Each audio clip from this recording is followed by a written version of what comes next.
Good evening. 2 weeks ago today, Rishi Sunak was in Dover saying, "My pledge to stop the boats is working as the numbers are down."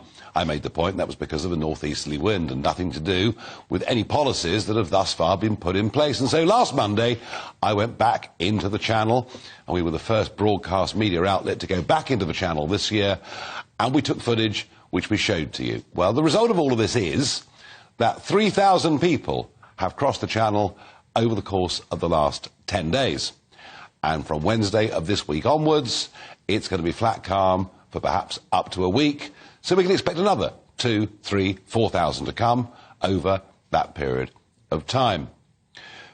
But there is an even bigger issue and bigger problem. And this weekend, we're focused on a tragedy.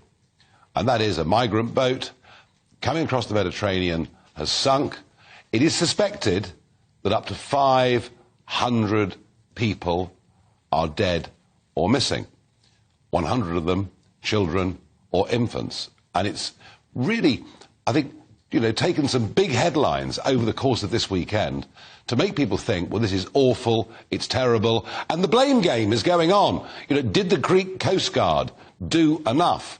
Why were other commercial vessels that were in that part of the Mediterranean, why were they not alerted to the fact that for many, many hours, this boat, this fishing boat, was basically motionless? And you see a picture of it there on your screens, crammed with hundreds and hundreds of people.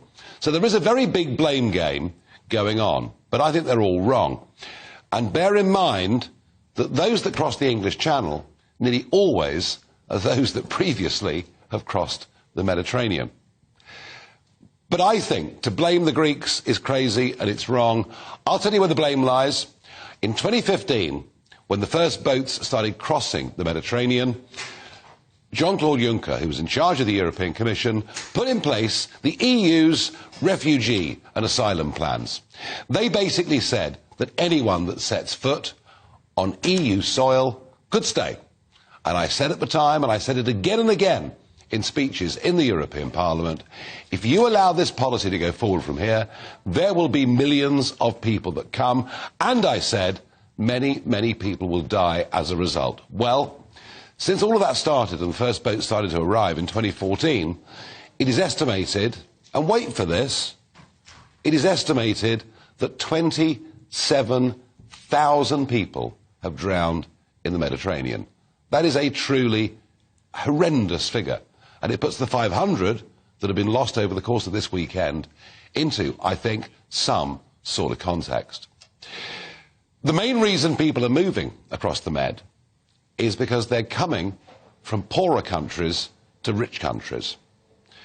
But if the qualification for refugee status, for claiming asylum, is because you come from somewhere that's poor, then by my reckoning, somewhere between 4 and 5 billion people in the world would qualify. Now, doesn't mean they're all going to come, but it does mean that unless we rethink all of this, we could be facing a problem that literally totally engulfs the European continent and in turn us as well.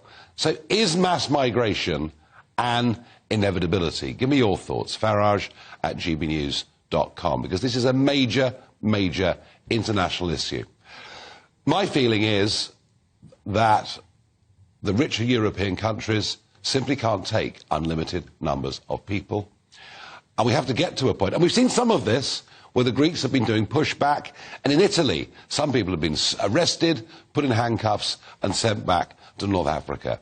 Europe is going to have to do, and we too are going to have to do, what the Australians did, and to say, actually, to qualify as a refugee, you genuinely have to be in fear of your life and your liberty as a result of who you are or what you believe in. Poverty, I don't think, is enough.